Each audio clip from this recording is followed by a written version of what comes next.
दमिश्क में बशार अल असद की हुकूमत के खात्मे के साथ ही जश्न शुरू हो गया। लोग सड़कों पर रक्सा नजर आए। हजारों कार सवार हारन बजा बजा कर खुशी का इजहार करते रहे। मुतअद्दिद लोग हाफिज उल असद के मुजस्मे गिराने में मसरूफ नजर आए। मिठाइयाँ बांटी गईं। मसाजिद से लाउड स्पीकर के जरिए तकबीर के नारे लगाए गए। बात समझ आ रही थी। निसफ सदी से जायद अरसे से कायम खानदानी आमरीत ख़त्म हो रही थी। दमिश्क तारीखी लिहाज से बहुत अहम है। हाबिल और काबिल वाली भाइयों की लड़ाई भी दमिश्क के कुर्ब जवार में हुई थी। तारीखी उमवी मस्जिद में हज़रत याह्या बिन ज़करिया अलैहिस्सलाम मदफून है। पास ही सुल्तान सलाहुद्दीन अय्यूबी का मज़ार है। मस्जिद के सहन के एक कोने में वो जगह है जिसे रास हुसैन कहा जाता है, यानी यहाँ हजरत इमाम हुसैन का सर मुबारक रखा गया था। पास ही हजरत ज़ैनुल आबिदीन का मुसल्ला है, जहाँ गम से निढाल इमाम इबादत में मसरूफ़ रहे। उमवी मस्जिद के बारे में यह भी कहा जाता है कि हजरत मसीह अलैहिस्सलाम का नज़ूल यहीं पर होगा। जब करबला का सानिया हुआ तो दमिश्क उमवी हुकूमत का दारुल खिलाफा था। शोहदाए करबला के सर यहीं मदफून है। अहले बैत के असीर भी यहीं लाए गए। हज़रत ज़ैनब ने यज़ीद के दरबार में दिलेराना खुतबा इसी शहर में दिया।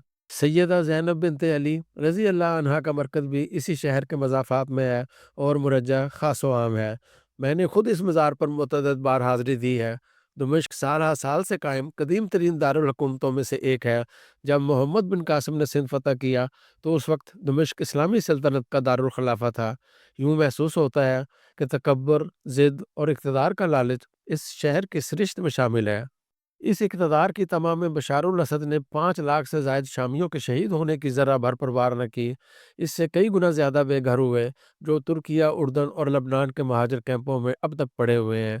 मगर बशार अल असद इक़्तिदार से चिमटा रहा। मैं दमिश्क में 3 साल रहा हूँ।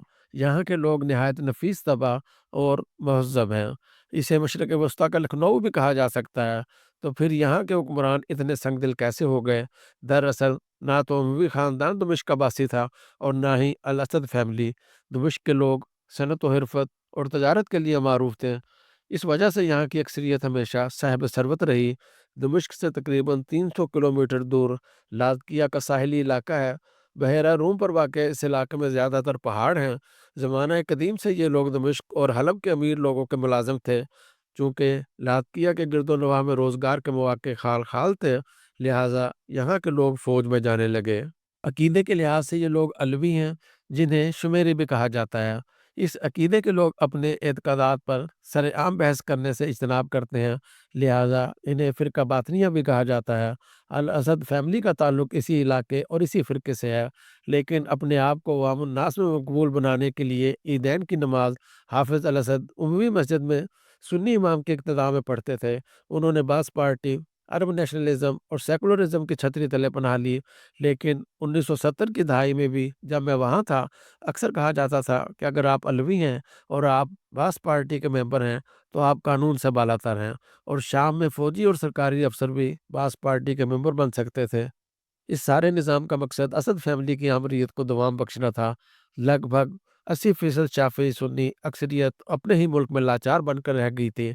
54 साल तक जबर की फ़िज़ा में ज़िंदा रहने वाले अब यूँ महसूस कर रहे हैं कि उन्हें असल आज़ादी बशार उल असद के फ़रार होने के बाद मिली है। अब आते हैं उस वाक़या के ख़ारजी असरात की जानिब। सबसे ज़्यादा फ़ायदा इसराइल, तुर्किया और अमरीका को हुआ है। शाम के रास्ते लबनान में हिज़्बुल्लाह को जाने वाली कमक अब बंद हो जाएगी। मशरिक़ वुस्ता में रूस की पोजीशन को एक धचका लगा है। तरतूज़ में वाक़या रूसी बहरिया के अड्डे बंद होने के इम्कानात नज़र आ रहे हैं। लिहाजा बहरा रूम में अब रूसी जहाज़ भी पहले से कम नज़र आएंगे। इसराइल ने मकबूजा गोलान की पहाड़ियों से अपनी अफ़वाज शामी इलाके में मुतय्यन कर दी हैं और कहा है कि ये आर्जी इक़दाम हिफ़्ज़ मातक़द्दम के तौर पर किया गया है। ईरान की इलाकाई पोजीशन मज़ीद कमज़ोर हुई है। तुर्किया शाम के साथ अपनी सरहद पर बफर ज़ोन कायम करना चाहता है, जहाँ शामी महाजरीन को बसाया जाएगा और कुर्द आबादी की तुर्क मुखालिफ सरगर्मियों पर नज़र रखी जाएगी। गोया सिक्योरिटी का बंदोबस्त तुर्किया के पास होगा। शमाल मशरकी शाम पर अमरीका का तसल्लुत है।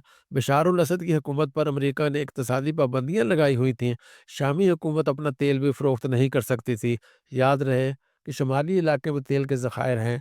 گو کہ یہ محدود ہیں۔ شامی حکومت پر پابندیاں لگا کر امریکی خود یہ تیل ایکسپورٹ کرنے لگے، اور ان کا دعویٰ ہے کہ حاصل شدہ ریونیو ہم کردوں کی فلاح پر صرف کرتے ہیں۔ یہ بھی دلچسپ تعویل ہے۔ صدر بائیڈن کا کہنا ہے کہ شامی باغیوں کو ہتھیار اور مالی امداد ترکیہ اور خلیجی راستوں سے ملتی رہی ہے، تو تحریر شام امریکہ کی نظر میں ایک دہشت گرد تنظیم ہے جس کے لیڈر کے سر کی قیمت مقرر ہے۔ اب دیکھنا یہ بھی ہے کہ دمشق میں نئی حکومت مالی مشکلات سے نکلنے کے لیے امریکہ سے اپنے معاملات کیسے طے کرتی ہے۔ شام میں نصف صدی سے زائد قائم رہنے والی موروثی آمریت کا قلعہ بالآخر ریت کا محل ثابت ہوا ہے۔ شام کی فوج اب بہت ہی بددل ہو گئی ہے۔ حکومت کا خزانہ خالی تھا، سرکاری ملازمین کو تنخواہ دینا حکومت پر بھاری پڑ رہا تھا۔ عوامی مقبولیت کے بغیر کوئی بھی حکومت کچھ عرصہ تو نکال سکتی ہے، لیکن زیادہ دیر قائم نہیں رہ سکتی۔ اب سوال یہ بھی ہے کہ اتنی غیر مقبول موروثی آمریت نصف صدی سے زائد عرصہ کیسے قائم رہی؟ تو یہ ذہن میں رہے کہ عرب ڈکٹیٹر الیکشن ہمیشہ اپنی پسند کا کراتے تھے، نعرے فلسطین کی آزادی اور مساوات کے لگاتے تھے، لیکن خود کرپٹ تھے۔ میں جب شام میں تھا تو صدر حافظ الاسد کے بھائی رفعت الاسد کے متوازی فوج دمشق کے ارد گرد متعین تھی۔ ان دستوں کو سرایہ دفاع کہا جاتا تھا۔ مقصد کسی بھی متوقع بغاوت کے خلاف اپنے بھائی کے اقتدار کا دفاع کرنا تھا۔ بعد میں حافظ الاسد کو یہ محسوس ہونے لگا کہ میرا بھائی عسکری طور پر بہت طاقتور ہو رہا ہے اور حکومت کے لیے خطرہ بن سکتا ہے، لہٰذا اسے بھاری رقم دے کر فرانس بھیج دیا گیا۔ حافظ الاسد کے زمانے میں شامی افواج لبنان میں داخل ہوئیں اور پھر 30 سال تک وہیں رہیں۔ لبنان کے تمام وسائل پر شام کا قبضہ تھا۔ تقریباً تمام عرب ممالک میں خفیہ ادارے بہت فعال ہیں، آزادی رائے بہت محدود ہے، اپوزیشن کو مکمل کنٹرول میں رکھا جاتا ہے، اور پھر لابا یکدم پھٹتا ہے، جیسا کہ ہم شام میں دیکھ رہے ہیں۔ ایسی ہی صورتحال یمن اور لیبیا میں بھی ہوئی ہے۔ 21ویں صدی میں عوام کو لمبے عرصے کے لیے دبانا ناممکن ہے۔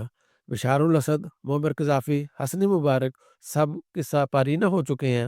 حافظ الاسد سے اقتدار بیٹے کو منتقل ہوا۔ حسنی مبارک اور معمر قذافی بھی بیٹوں کو ولی عہد بنانے کا تہیہ کیے ہوئے تھے، لیکن ان کے منصوبے دھرے کے دھرے رہ گئے اور یہ سب نشان عبرت بن گئے۔ اگر نئی حکومت بہت تندہی سے کام کرے تو شام کی تعمیر نو میں 10 سے 15 سال لگیں گے۔ اسے چاہیے کہ ترکیہ اور خلیجی ممالک سے بنا کر رکھے تاکہ تعمیر نو کا کام مسلسل چلتا رہے۔ اس سے ترکیہ کی تعمیراتی کمپنیوں کو بہت کام ملے گا۔ شامی عوام بہت زخم خوردہ ہیں، ان کی بحالی کے لیے کئی سال درکار ہیں۔ خدا کرے کہ نئی حکومت یہ کام جذبے اور خلوص سے کرے اور سیاسی بدلے چکانے میں نہ لگ جائے۔